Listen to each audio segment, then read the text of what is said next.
Welcome to a really special episode of The Chill Cook. As you can see, the kitchen, my apartment, decorated for the holidays. Today I'm sharing with you one of my most personal recipes. This is something I make every year around the holidays, and I've been doing it for probably 10 years now. Essentially, I call them Christmas apples. You can, of course, make them for whatever holiday you celebrate. And they're caramel, chocolate, and nut-covered apples on a stick. They're delicious. They're something that would cost 20 or 30 bucks from a specialty store. So they're perfect to give to friends, family, coworkers, the people who you want to show you care about this time of year, but maybe you can't manage to go spend that money for all 10 or 20 or 30 of these people on your list. And it's something that takes a little bit of time, I'm going to be honest, but it's really worth it, and I'm going to walk you through every step. I usually do this over a day or two, come home from work, do one step, and then maybe the next day finish all the apples. So first, I washed all these apples. I actually use warm water, which you wouldn't usually do with fruit, and soap and even a sponge or a dish rag because you want to get any wax off of them. A lot of apples come from the store with a wax coating, and if that's on there, your caramel and stuff's not going to stick really well to wax, so you got to get it off. The next thing I'm going to do is get rid of any big stems. So some apples have just a little stem in there, that's fine, you can leave that. When you have a big one like this, you're going to want to pluck that out of there. It could get in the way, it won't look as pretty. And I actually use a pair of tool pliers, clean them first of course, and then really get a good hold on that and yank it. And if you're lucky, it'll come clean out, which is great. So I would do that for all of these. And then I'm just going to show you a few here and move on to the next step since we're, on filming schedule here. You can find these sticks actually at a lot of grocery stores, even in the apple section. These are specially made. They're a little thicker for apples. If you can't find them, a skewer will work too. It's not quite as sturdy, and you maybe would want to cut it. It's going to be a little longer. Just get that right in the core. I leave the apples right side up and go down the center. Okay, let's see, get a couple of these done for you. Number 2, we'll just do 3 here for the show. Cool. Sticks are rolling away. So next is getting the caramel on them. There is a method to my layers as well. Caramel first. That's going to stick to the apple the best, so if someone goes to cut it later to eat it, everything's going to stay on. If you've ever had one of these where someone does chocolate first, usually when you cut it, all the coatings just crack and fall off, because chocolate's not going to adhere as well as the caramel will. I actually have my caramel ready. It looks pretty darn good here. Very flavorful brown. And what's important to know here, caramel is actually not as complex as it seems like it is. It is, however, a little bit dangerous. You got to be careful when you're making this. The goal with caramel, and let me refer to my notes from my recipe here. They look kind of like the writings of a madman. As I'm recipe testing, I write.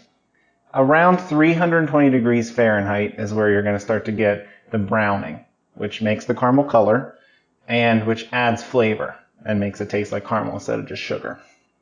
I usually take mine to about 345 or 350 degrees to get this. Okay?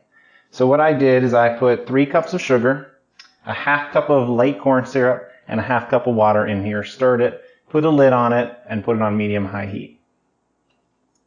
What putting a lid on it does is, as it steams, it's actually going to wash any sugar off the sides of the pan. If there's crystals left on the side, sometimes this can recrystallize and you'll ruin your caramel. So that's why you put a lid on first. Then you pull that off and you're going to let it come up to temperature. I put a thermometer in it to that 345, 350 range. A lot of recipes online will tell you that that takes 5 or 10 minutes. It takes longer than that. It takes probably 15 or 20 minutes. Be patient. You don't really have to stir it. In fact, stirring it could agitate those crystals and make it harden. So you really don't want to stir it. Just keep an eye on it because it's getting really hot. The corn syrup and the water being in there helps balance that heat increase a little bit so you can control it more. And the corn syrup helps keep the things from crystallizing like I talked about. So it's kind of just there to help you. You don't actually need corn syrup, but that's why I have it in my recipe. Then, once it's hit that temperature, you're going to leave it on the heat, take out your thermometer, and this is the kind of dangerous part.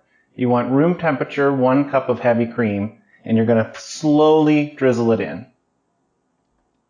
It's going to bubble up because I told you it's about 350 degrees Fahrenheit. Water boils at 212, so more than 100 degrees higher than water's boiling point. And obviously heavy cream is full of water. So it's going to bubble. The steam coming off of it's going to be really hot. Keep your distance. Be careful. Don't get burned here. Then once it's all in, you're going to take it off the heat and you're going to just stir it, and it's going to turn into this beautiful sauce. Look at that. So I am ready to start dunking these apples in here. This is one of the important parts of the holiday apple strategy is preparedness. So what am I going to do with these drippy caramel apples once they come out of here? I got to be ready. So I'm actually going to get my wooden board out of the way.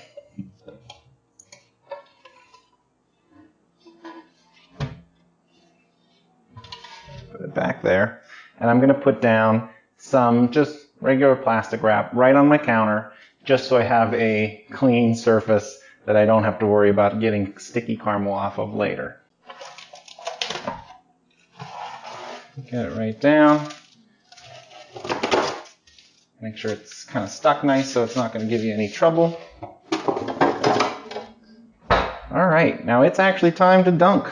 Step 1 of actually candying these apples. Let's see here. Get this in here. Let me make sure you can actually see.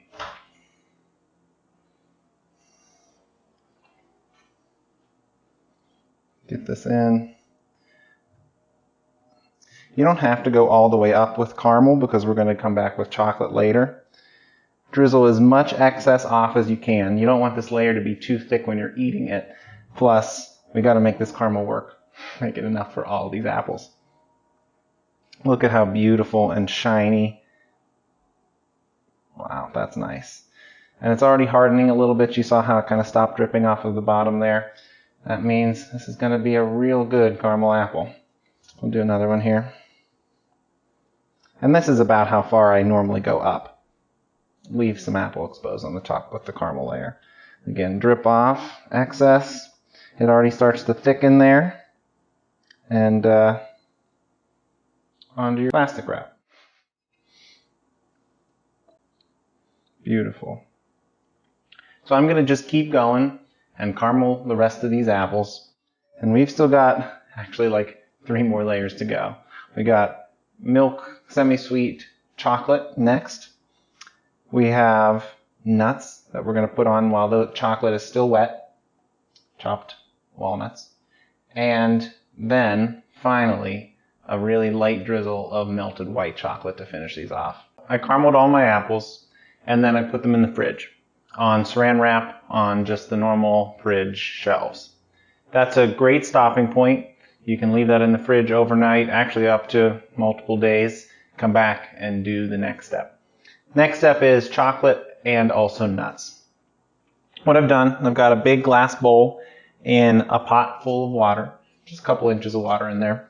And this is basically a double boiler, and it's for melting chocolate. The water should not touch the bottom of the bowl, and that way it's really just the steam heating the chocolate, and therefore it kind of more gently melts. You're not going to have to worry about it scorching as much. So I'm going to add this in. What I've got here is a mix about maybe 2 cups of melting chocolate wafers. You can get them in the baking section. They are a little bit lower quality chocolate, I guess you could say, but they melt beautifully. They're made specifically for this. Make it a little easier on yourself. Then to that I add about a ½ cup of good quality chocolate chips for flavor. Keep in mind chocolate chips usually have something on them to keep them from melting nicely, so that's why we're doing less of those. Get that in and turn on the water.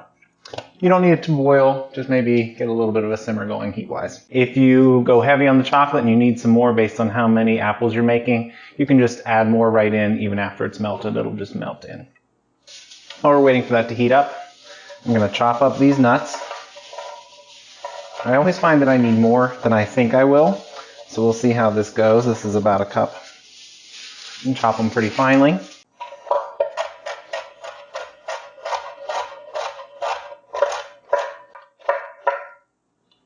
Okay. So this is a stage that is one of the ones that I kind of would like to be able to separate into two, because it can feel like you're doing a lot. You got to chocolate the apple and then quickly get the nuts on before that chocolate sets, because the chocolate is what adheres the nuts to it. To help, I don't know if I mentioned yet in this episode, I have a glass of wine here. It's just a nice dry red. You can check out my episode where I talk about dry reds if you want some more details on how to pick a good one. But this is definitely kind of a process where you're hanging out in the kitchen for a while. It's great to have a glass of wine or some sort of beverage nearby. And like I said, my apples are in the fridge. I'm going to start getting them out and putting them onto plastic wrap on the counter, because I want to have all that fridge space open once they're chocolate covered and nut covered, that I can quickly get them in the fridge to help set that so that the nuts quickly adhere. I just want to say, after that caramel hardens in the fridge a little bit, it's really pretty, shiny, awesome. So a big part of the success of this process is your planning. One thing that I should have warned you about, don't let your apples touch each other in the fridge. They'll be fine. You'll just have to use your clean finger to kind of make that caramel soft and smooth again there. The chocolate will kind of mask your mistake, but that's a good experience that I've learned many times from making these. As I was saying though, having your station set, I know I'm going to pull this apple from here, get it in the chocolate, put it here, let that chocolate set for just maybe a minute, then come here to the nuts, and then have a place to put them back down again. You always want to have a spot to set a molten apple on. Sometimes you find yourself holding one with chocolate dripping and you're out of spaces. Don't let that happen. Okay, so I actually have a bunch more apples even in the fridge, but for the sake of the show, this is plenty. And the chocolate's going to start to melt as it heats up, and you can stir it. That'll help it melt a little more quickly and evenly for you. Something important to remember with chocolate. When it's melted, water is its enemy. Even a drip of water from condensing steam could make it all seize and turn pretty much useless. Still tastes good. You could do something with it yourself, but it won't look good on the apples. So, word of caution, don't let it get wet. Don't put a wet hand across the bowl and let it drip in. Just be a little bit careful there. So I'm prepped all my spaces here. I've added even one more plastic wrap area next to the nuts, because as I'm sprinkling them on, they're going to drop down and maybe be a little chocolatey, and I don't want to clean that up later. Chocolate is ready. Beautiful, smooth, silky chocolate in here that's melted down. If you feel like it's a little bit too thick, you can actually add coconut oil. Fats are fine to add to chocolate as long as they don't have water content in them, like butter has water in it, so I wouldn't necessarily use that, but fats are pretty good here.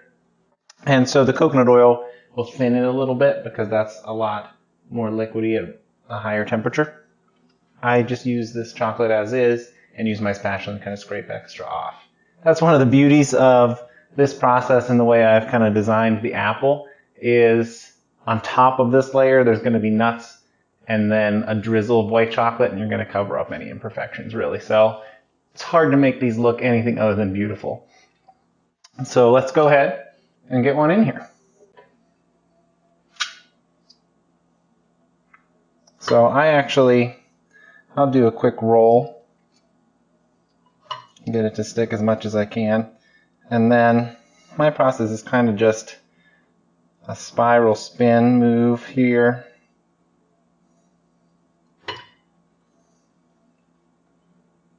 To kind of come along and just scrape off the excess.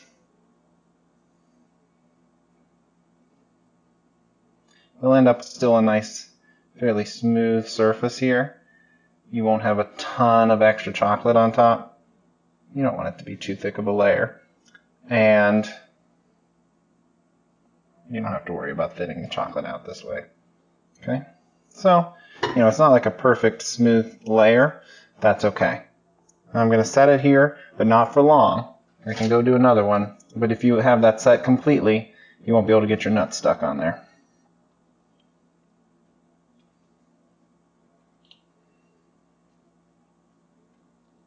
So just do the spiral here again.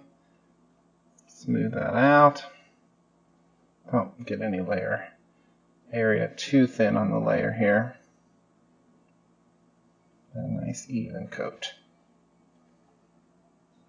I kind of scrape off the bottom and get a nice flat edge there. Okay, now I'm already going to move to the nuts with this second one. This is really easy. Just kind of a light sprinkling of it right over. The finer you chop them, the easier they stick. So keep that in mind. And I just like not a ton of them, just enough to add some texture visually and also flavor-wise. Try and make it a fairly even coating. Beautiful. Here we go. We've just got one step left with the drizzled white chocolate on top. I'm going to keep on working on these and then see you for that final step. Alright, so I finished putting chocolate and nuts on the apples actually last night. Fast forward a day, everything set in the fridge, I chilled out. I mean, you could do this all at once and finish all the apples, but this show is called The Chill Cook, so break it out, make it 2 days, nothing too intense. Everybody can handle this, okay? So now what I've done is melted white chocolate in the same double boiler type setup that I used for the other chocolate. In this case, I added a little bit of coconut oil just to make it flow a little more easily because I'm going to pipe it on here. You could just use a spoon, you could cut the end off of a little plastic baggie, but keep in mind this is hot. It can actually burn your hands when you're holding that thin bag, and it can melt through the bag. So I recommend a piping bag. I have a pretty small tip on the end of this, and the approach I like to use, this is completely where your creative interest can take over. I just like to go down the sides in a pretty, haphazard kind of design. A little bit of it will bunch up at the top and help cover up any imperfections. And pretty much no matter what you do, if you follow these steps, it's going to look beautiful. You can do another pattern there if you want. You can add sprinkles or some sort of sparkle while this white chocolate is still soft. It'll stick.